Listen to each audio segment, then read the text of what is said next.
and I don't have water anymore. Okay, deep breath. Welcome to Harder Truths. It's Yani Mayo here, and it's another episode of where we can be authentically ourselves. Sorry, I did not know what sentence I wanted to make, but here we go. If you guys aren't familiar with who I am a content creator, sports producer, host.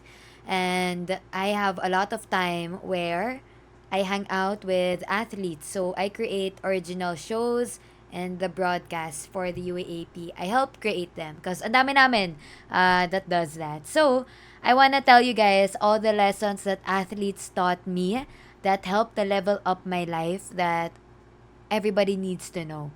These are just observations that I got from my athlete friends.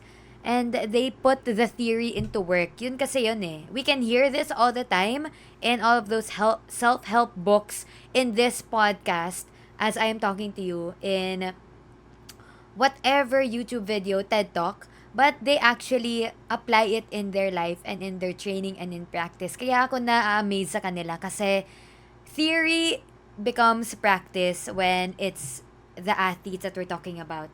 So the first thing is, and I cannot emphasize this enough, health and fitness is a priority. This is something that I've been learning since I was a kid because my dad is an athlete, but more so now kasi kahit onting injury lang yan or there's something that you feel is off about you, it can affect your performance. This is coming from a person that actually likes to keep doing things. So if I am not in my optimal form, or like if I am not capable of doing things because I'm sick or there's an injury, di ko nagagawa yung mga gusto kong gawin. Makes sense, like I can't be productive in my career. But you also need to rest. Kasama yon sa health and fitness. So resting, being productive, working out, getting your sleep in, that's the juice, guys. That is the fountain of youth. Sleep is such an underrated glow up tip. Like, it reflects on your skin, your body, your hormones, your cortisol levels. If you get the right amount that sleep that you need, it really paves the way for a great future. Wow, dami sinabi. But that is number one. And number two is discipline beats motivation all the freaking time. We can always say na I'm motivated to do this, I'm motivated to do that, or like I want to go to the gym today. But how about tomorrow? What if tinatamad ka? So that's why habit forming in a young age is important. At kaya parang kahit napagod yung mga athletes na to, they just keep going to training kasi kasanayan na. Habit na nila na magising na umaga, mag-training, study, then go back to training. That is also under the supervision of the coaches, strength and conditioning coach, nutritionist, lahat ng mga kailangan nila to be the 100% athlete that they can be to create a good performance on the court. Pero for us, human beings, it can be discipline in sleeping, in not using your phone at night or in the morning, doing your skincare, having a day break, which is so important because I realize that I'm not young anymore. I mean, in hindsight, I'm still young, but I can feel my body growing up. Okay? I don't want to say the word growing old, but growing, period. And it's made some changes. Like in college and high school, sure, I can pull a 24-hour no sleeping marathon or whatever. But now I cannot do that. When my body says sleep, I listen to it. Sleep. Because in the next morning, I will not be as productive as I would have been if I slept really well. Also, that is why I don't like going out to parties anymore because I really prioritize my sleep. I also try to not drink alcohol na as much. Kasi personally, I realized na hindi ko naman talaga siya enjoy. Period. So, I only do it on occasion and with chosen friends.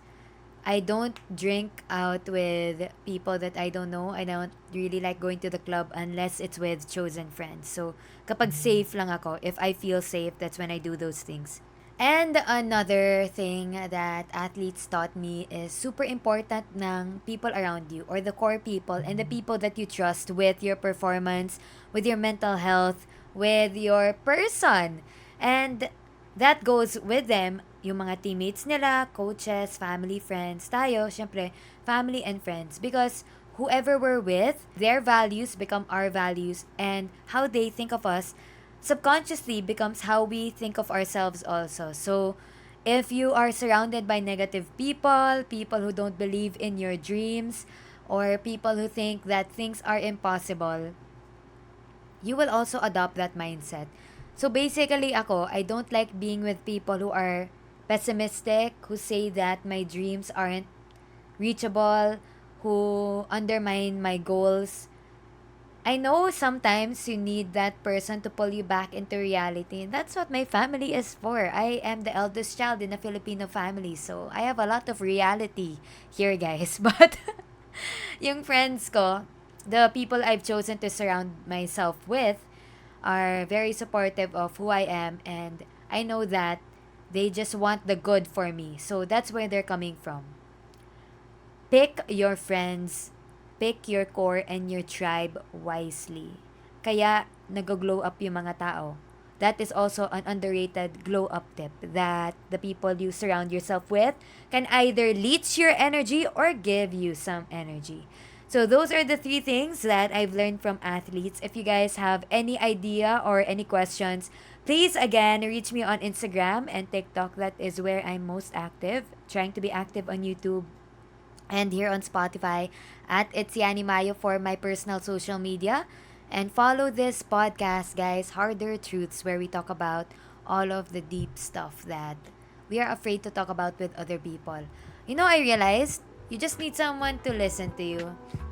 That's what I appreciate with my friends. A lot of them are good listeners, and through speaking our mind, sometimes that's where we get to know each other more or ourselves more. So I'll see you guys next week for another episode. Thank you.